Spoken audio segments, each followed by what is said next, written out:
Olá, estamos aqui hoje para falar a respeito do primeiro elemento da tabela periódica, que é o hidrogênio. O hidrogênio tem número atômico 1, ele apresenta 3 isótopos.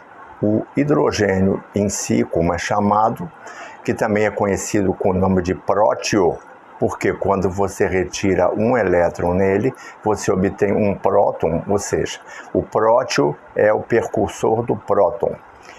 Eu tenho outro isótopo, que é o deutério, e tenho um outro isótopo radioativo, que é o trício. Bem, com essa colocação dentro da tabela, o hidrogênio é um elemento bastante leve, ou seja, ele é um gás que é dificilmente liquefeito e ocorre com grande dificuldade na natureza livre. Por quê? Porque ele é muito reativo, ou seja, o hidrogênio ele se mistura com facilidade com o oxigênio do ar, formando misturas que são explosivas. Claro que a reação é bastante interessante, porque a reação do hidrogênio com o oxigênio produz água. Esta água ocupa, digamos, 2/3 da superfície da Terra e é talvez uma das substâncias mais importantes, depois do oxigênio que nós respiramos, para a existência da vida, no caso. Ou seja, o corpo humano também contém grande quantidade de água em si.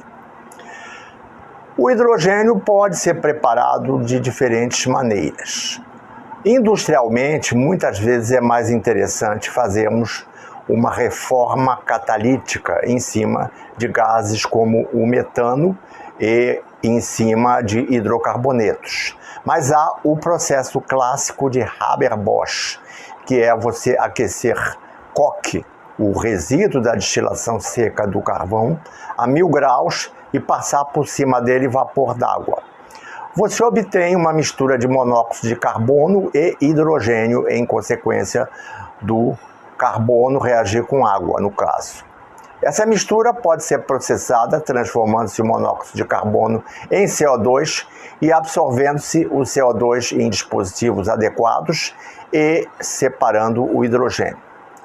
O hidrogênio tem uma série de características interessantes. Por exemplo, ele é um excelente material como condutividade térmica. Ele também tem algumas propriedades interessantes e por isso ele é usado como gás carreador em preparações de cromatografia, ou seja, essa característica é bastante interessante. Nós temos algumas reações importantes para o hidrogênio. O hidrogênio pode reagir com óxidos, reduzindo esses óxidos a metal. Então nós temos o hidrogênio como redutor.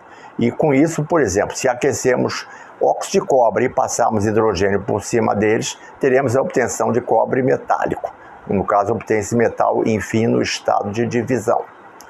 Outra reação importante é a adição de hidrogênio a outros sistemas, que é chamada reação de hidrogenação. Por exemplo, nós podemos ter substâncias insaturadas como óleos e fazemos a hidrogenação catalítica.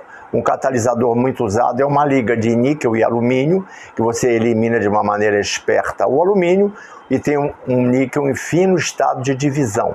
Essa liga é chamada liga de Raney. Então você ter um dispositivo com alta pressão, hidrogênio e liga de Raney, num hidrogenador é bastante interessante para converter óleos em gorduras. O hidrogênio tem como principal composto a água, e a eletrólise da água permite obter hidrogênio. Na realidade, o hidrogênio é considerado o combustível do futuro porque a sua queima só produz água, não produz gases de efeito estufa. E modernamente fala-se muito na utilização de hidrogênio como combustível. Inclusive já existem ônibus movidos a hidrogênio, e até automóveis no caso. Nós temos o hidrogênio também como importância industrial para uma série de outras possibilidades como redutor e reação de hidrogenação.